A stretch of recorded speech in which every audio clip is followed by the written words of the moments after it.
வணக்கம் நண்பர்களே. இந்துக்கள் வெடித்திரும வணக்கம். இந்த பதிப்பாக சப்ஸ்கிரைப் பண்ணிங்க, ஃப்ரெண்ட்ஸ் ஷேர் பண்ணுங்கள். சப்போர்ட் பண்ணணும்னு நினச்சேன்னா சூப்பர் தான். Join button support to your Annamalai channel. நன்றி. இப்போ பார்த்தீங்கன்னா ஜாபர் சாதிக்கு பல விதமாக குரல் டெஸ்ட் எடுக்கிறாங்க. அதெல்லாம் எப்படி எடுப்பாங்கன்னா, தூங்கிட்டு இருக்கா மாதிரி, ஐஸ் தண்ணி குடிக்க வச்சு, ஓடுற மாதிரி, இப்படி பலவித ஆஸ்பெக்டில் எடுப்பாங்க.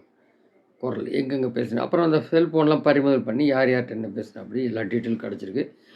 அது சினிமா அதான் இப்போ அமீரை விசாரிச்சுட்டு இருக்காங்க. இனி அடுத்து ரம்ஜான் முடிஞ்சுதுன்னா அடுத்து கூப்பிடுவாங்க. அது என்ன கைது நடவடிக்கை. ஏன்னா அவர் தான் கூட்டின்னு போனது சினிமா துறைக்கும் ப்ளஸ் இந்த திமுகவில் சேர்ந்து இந்த மாதிரி ட்ரக்கு கடத்துறது எல்லாமே ஆயிருக்கு. இல்லைனாலும் அதை அவங்க பார்த்துப்பாங்க என்னன்றதை அமீர் சம்மந்தமானது.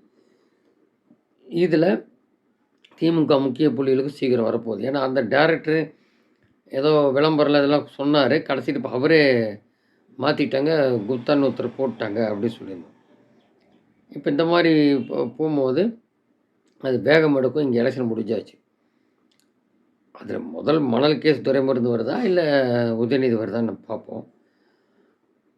அது எல்லாமே வரும். மணல் மாஃபியாவது சொல்லியிருக்காரு.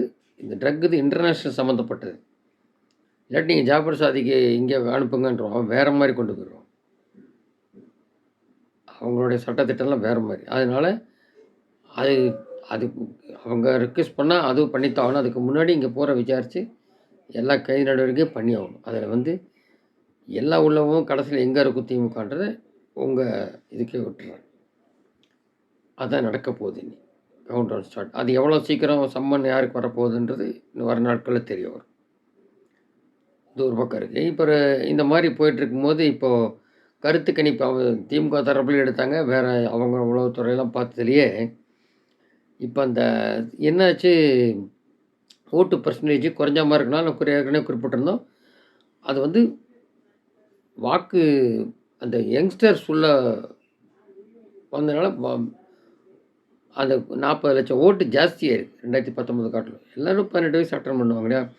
அதில் வரும்போது ஒரு 14 லட்சம் ஓட்டு கூட ஆயிருக்கு. ஆனால் ஆக்சுவலாக அந்த இப்போ இருக்கிற வாக்கு சதவீதத்துக்கு டிவைடரை பார்க்கும்போது சதவீதம் குறைவு 19 அவ்வளோதான். ஆனால் அந்த நம்பர் ஆஃப் இது பார்க்கும்போது கூட இருக்குது.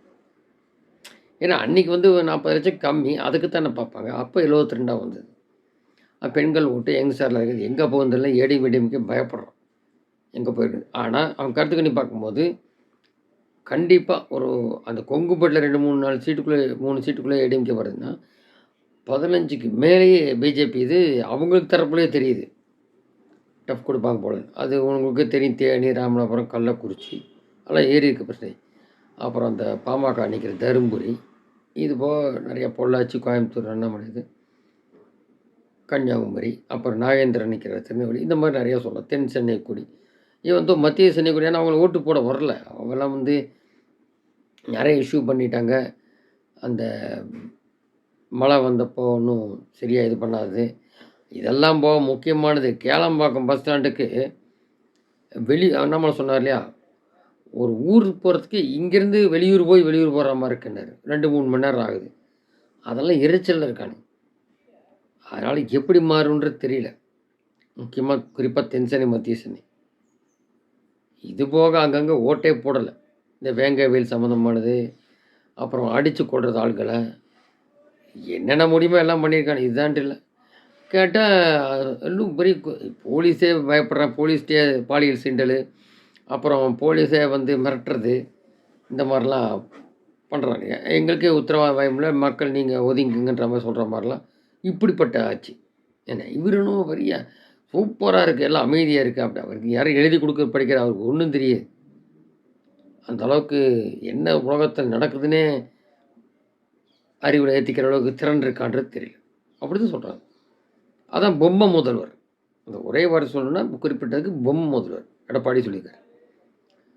ஏன்னா இப்படிப்பட்ட நபரை வச்சுக்கிட்டு இன்னும் மேல் கடந்தாயின்னு இருக்கும், ஊழல்தான் பெரியன்னு இருக்கும். அதனால் ஒரே பூகமும் இந்த ட்ரக்கில் வரப்போகுது. அதனால் எந்திரிக்க முடியாது அந்த காலத்துக்கு. அது வேறு யார் இருந்தாலும் பரவாயில்ல. மோடி, அமித்ஷாட்டு முடியுமா? அதை காத்து கிடக்கிறாங்க. ஒன்ஸ் ஃபார் ஆல் க்ளோஸ் பண்ணிடுவாங்க.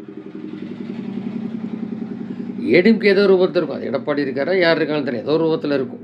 அதான் நம்ம சொன்னார் இல்லையா, தினகர் கூட சொல்லிட்டுருக்காரு நம்மள சொன்னால் கரெக்டாக இருக்கும்னு. அது ஏதோ ஒரு விதத்தில் இருந்துட்டு இருந்துட்டு போகிறாங்க. கொஞ்சம் ஏதோ ஒரு நேஷனலிஸ்ட் பார்ட்டின்னு ஆனாலும் அதுலேயும் இருக்குது ஊழல்.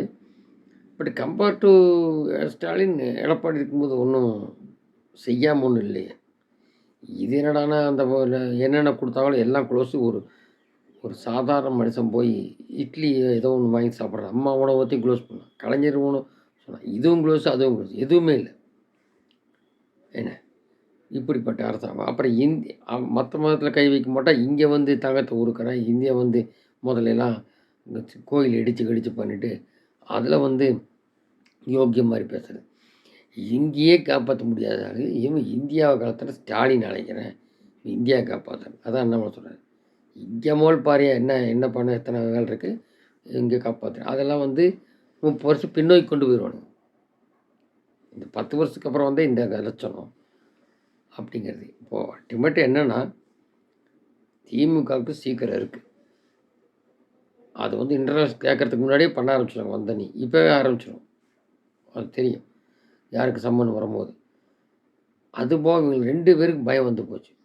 அண்ணாமலை ஏற்கனவே 25 தொகுதி சொன்னார். அது 25 வருதா 20 வருதா முதல் கட்டம். அதுக்கப்புறம் ஒரு 500 நாளில் செஞ்ச அப்புறம் வரும்போது இவங்க இல்லாமல், அதாவது நல்ல ஒரு ஸ்ட்ரென்த் எம்எல்ஏ வாங்கியாச்சுன்னா பிஜேபி இல்லாமல் யாரும் ஆட்சி அமைக்க முடியாது. குறிப்பாக அன்றைக்கி யார் சீட்டு வச்சுருக்கா, ஆனால் டிஎம்கே இருக்காது, வேறு இருக்கிற பார்ட்டியெல்லாம் சேர்ந்து அப்படித்தான். இது 26க்கு வண்டி தான். அப்போது அதுக்காக தான் முயற்சி. இப்போ வந்தாச்சுன்னா இன்னும் ஸ்பீடப் ஆகிடும். மறுபடியும் பாத யாத்திரை போக ஆரம்பிச்சுடுவார். அது கிராமமாக தங்குறது. குறிப்பாக கச்சத்தீவு சம்மந்தம் ஒரு 10 தென் மாவட்டங்கள், அந்த தொகுதிகளில் அது தென் மாவட்டங்கள் இருக்கு இல்லையா, 10 அது எத்தனை தொகுதின்னு தான் அந்த 10 தென் மாவட்டங்களை ஓட்டி மதுரையிலேருந்து வச்சு ஏற்கனவே அங்கே ஸ்ட்ரென்த்து பண்ணிட்டு இருக்கோம். இன்னும் ஸ்ட்ரென்த்தன் பண்ண போகிறோம். பண்ணால் அதை ஒட்டி உள்ள சட்டசபையெல்லாம் கேப்சர் பண்ணிடலாம். அங்கே வந்து வந்துருச்சு. இப்போ ராமநாதபுரம் ஜெயிச்சிட்டாருன்னா அங்கே வந்து அந்த மாதிரி என்ன செய்யணுமோ அதெல்லாம் வந்து பண்ணி கொடுத்து, இம்பார்ட்டன்ட் எடுத்து பண்ணி கொடுத்து அங்கே உள்ள எம்எல்ஏலாம் கேப்சர் பண்ணணும். அதுதான் அவங்க ஸ்ட்ராட்டஜி.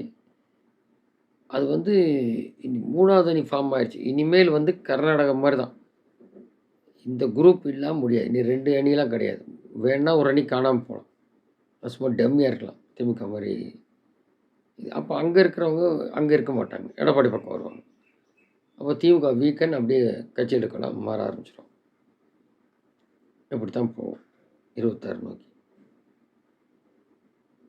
இருக்கும். ஆனால் சீமான் நபரோட போயிடும் கீழே. அந்த மாதிரி ஏற்கனவே அப்படி ஆயுதனை வந்தது. 2 சீட்டு 1 சீட்டு 2 சீட்டில் திமுக இருக்கு. அது இன்னும் எந்திரிக்காதபடி பண்ணிடுவோம். எந்திரிக்க முடியாதபடி எப்படி காங்கிரஸ் இருக்குது நேரத்தில் அந்த மாதிரி நடக்கத்தான் போகுது. அதுலேருந்து தான் மக்களுக்கு வெடிகள், டபுள் இன்ஜின் சர்க்கார், ஊழல் இல்லாத ஆட்சியெல்லாம் பார்ப்போம். பார்த்தாச்சுன்னா அப்புறம் இந்த திராவிடங்களாம் எதுக்கு, ஆட்டோமேட்டிக்காக இங்கேருந்து தொடை தெரியும். பொறுத்து பார்ப்போம். நன்றி.